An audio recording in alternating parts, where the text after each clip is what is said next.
Oi, gente, vídeo em plena segunda-feira para mostrar para vocês os meus escolhidos na Semana do Consumidor. Gente, chegou muito rápido. Fiz sexta-feira e veio chegar ontem, no domingo. Sério, super rápido. E eu estou ansiosa para mostrar para vocês as minhas escolhas. Alguns eu comprei, outros foram presentes do meu marido. Então, vamos lá ver o que é que tem de bom por aqui.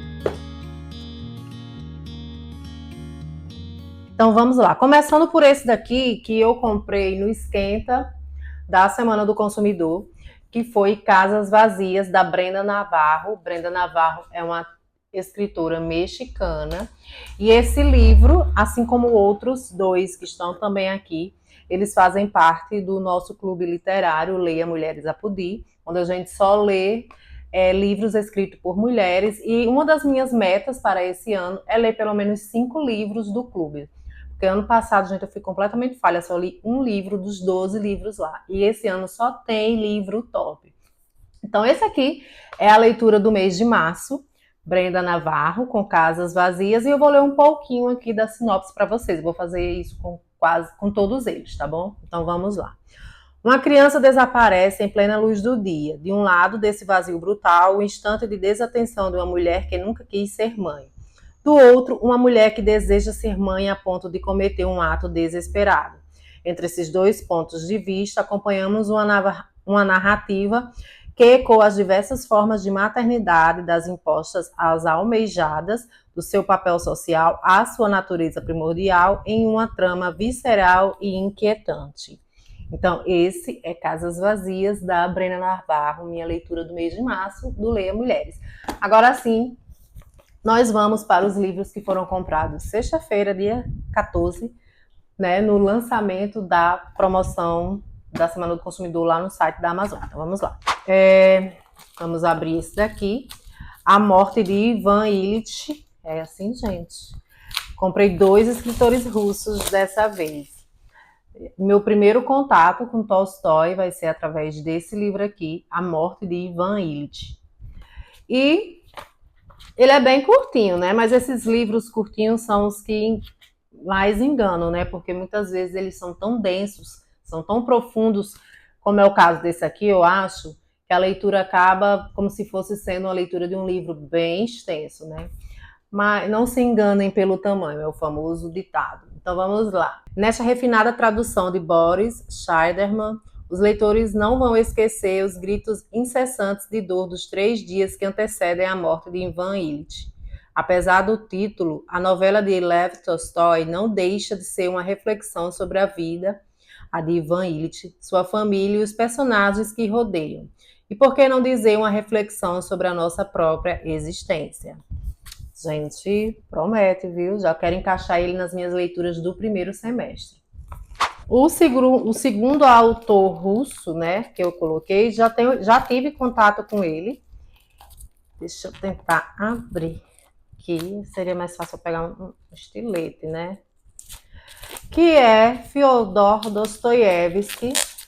E o escolhido de hoje, dessa compra, aliás, foi Memórias do Subsolo. Eu quero muito ler Crime e Castigo dele esse ano ainda. É um dos livros que eu pretendo muito ler esse ano. Mas aí, como não entrou em oferta e esse aqui estava num preço tão ótimo, gente, só R$ 26, eu acabei escolhendo esse daqui. Publicado originalmente em 1864, enquanto Dostoiévski morava em uma Moscou e sua esposa estava nas últimas semanas de vida, Memórias do Subsolo é considerado o ponto de virada para a segunda fase do autor, a qual pertencem suas mais aclamadas obras. Alienado da sociedade e paralisado pelo peso da própria insignificância, o narrador destas memórias conta a história de sua vida conturbada. Com fina ironia, narra a recusa em se tornar um trabalhador qualquer e seu gradual exílio da sociedade que o cerca. Escrito em poucas semanas, este é um livro arrebatador que explora as profundezas do desespero humano. Gente, meu primeiro contato com Dostoiévski foi com Noites Brancas, que pega numa fase dele mais romântico, mais leve e tal, antes de todos os acontecimentos que tiveram na vida dele. E esse aqui, pelo que eu vi, também vai ser a virada de chave para esses romances dele que são mais famosos, como Crime e Castigo, até porque ele deve mudar de situação aqui. Então, inconscientemente eu comecei a ler Dostoiévski da forma gradativa, né? Conhecendo realmente a sua escrita desde o início e evoluindo como ele também evoluiu. Eu achei isso muito interessante. Então eu acho que eu acertei na escolha desse livro aqui. Memórias do Subsolo. Se você já leu esse ou A Morte de Ivan Ilitch, já deixa nos comentários. Sou nova nesse mundo da literatura russa, mas vamos avançando porque literatura boa é literatura lida, né? Agora eu vou falar dos dois livros que também fazem parte das leituras, dos títulos propostos, né, para ler no Leia Mulheres. Esse daqui, eu vou logo mostrar a leitura do mês de abril, que é O Céu é para os Bastardos, da Lília Guerra. Lília Guerra nasceu em São Paulo em 1976, é autora de Perifobia, Rua do Larguinho e Amor Avenida. Entre outros livros, trabalha como auxiliar de enfermagem na capital paulista. Olha, essa é a maravilhosa Lília. E vamos ver aqui um pouquinho sobre este livro. A história é escrita com uma mão levíssima e inaudita delicadeza de uma trabalhadora doméstica brasileira que, vivendo na periferia, ocupa o centro da vida social graças à sua sensibilidade, simpatia e humanidade. Um romance sobre o sentido da emoção e da inteligência na realidade mais cotidiana. Muito interessante, viu? Eu gosto. E esses livros que elas escolheram esse ano são livros curtinhos, no máximo 180 páginas. Então dá para a gente conciliar com as nossas metas particulares de leituras. E como eu falei, são livros escritos por mulheres de várias nacionalidades. Então é uma forma também de eu sair da minha bolha. Embora esse livro aqui já estivesse na minha wishlist, de ver outras pessoas recomendando ele, mesmo colocando lá no wishlist, a gente acaba nem comprando às vezes, né? Mas eu estou muito feliz e ansiosa para fazer essa leitura. Então, temos aqui já a leitura do mês de março, abril, e agora eu vou mostrar a leitura para vocês do mês de maio, que é Louças de Família, da Eliane Marx. Eu vi também esse livro e muita gente recomendando e apareceu para mim na Amazon. Eu disse, da capa bonita, uma capa, né, interessante. E quando eu fui verificar novamente a lista de livros propostos, aí ele estava lá. Aí eu disse, nossa, parece que era para mim ler ele mesmo, né? Olha que lindo. Eliane Marx nasceu na fronteira entre Brasil e Uruguai. Publicou alguns livros por outras editoras e tal. É tradutora e coordenadora à editora Escola de Poesia Americana e o selo Horizon Ouro, que traduz e publica livros de poesia americanas no Brasil. É filiada à Apscope Psicanálise e Poesia. Olha ela, bem poderosa, né? Vamos ler um pouquinho da sinopse desse livro. O que resta depois da morte de alguém? E se esse alguém for uma mulher negra? Segundo a narradora deste romance, ficam as contas não pagas e alguns pertencem, muito poucos, angariados durante uma vida estilhaçada. Estão aqui sem amenizações, questões sociais que enfrentaremos com a boca seca durante a leitura deste livro, que a um só tempo trata de ancestralidade, desumanização, racismo, desigualdades profundas, feridas constantemente abertas e não raro disfarçadas. Então vai ser uma leitura forte, impactante, de uma temática bastante importante de ser debatida. E, gente, sério, estou muito ansiosa também para fazer essa leitura. E, gente, a capa tá tão bonita, né? Lindíssima essa capa. Ele também... Esse é mais longuinho, tem 275 páginas. Leitura do mês de maio. Agora vamos aos outros livros. Esse daqui que eu estava louca para ter contato com Mark Twain. Desde do ano passado eu venho aí mirando livros dele que entram em promoções. E quando eu estava analisando a minha wishlist, né, porque o primeiro passo quando abre uma promoção lá no site da Amazon é eu ver o que é que está na minha wishlist que entrou em oferta, né? E depois é que eu vou para as ofertas que eles lançam. Tipo, teve cupom de 40% de desconto em vários livros, né? Mas primeiro eu vou para os que estão na minha wishlist. E um dos que estavam era As Aventuras de Huckleberry Finn. Esse livro que é da coleção da Zahra, edições de bolso de luxo, onde são os clássicos da Zahra. E eu fiquei, ai, que gente, que lindo! E eu fiquei muito feliz desse livro ter entrado, e principalmente em edição de bolso, já que eu faço uma coleçãozinha dos clássicos, né? Ah, muito lindo, lindo, lindo. Prefácio de Toni Morrison. Gente, ó, mesmo eu gosto muito das edições de bolso, porque mesmo sendo livros pequenos, a diagramação não é desconfortável. Eu acho eles maravilhosos. Esses não têm ilustração, talvez as ilustrações ficaram. Não, ainda tem. Ficaram para os de tamanho normal. Cadê a ilustração que eu vi? E vamos um pouquinho da sinopse. Neste grande clássico da literatura ocidental, acompanhamos a jornada de Huck e Jim em fuga, respectivamente, de casa e do cativeiro numa longa empreitada em que o destino e o desafio é reencontrar a si mesmos em uma sociedade brutal na qual os seres humanos são vendidos à luz do dia.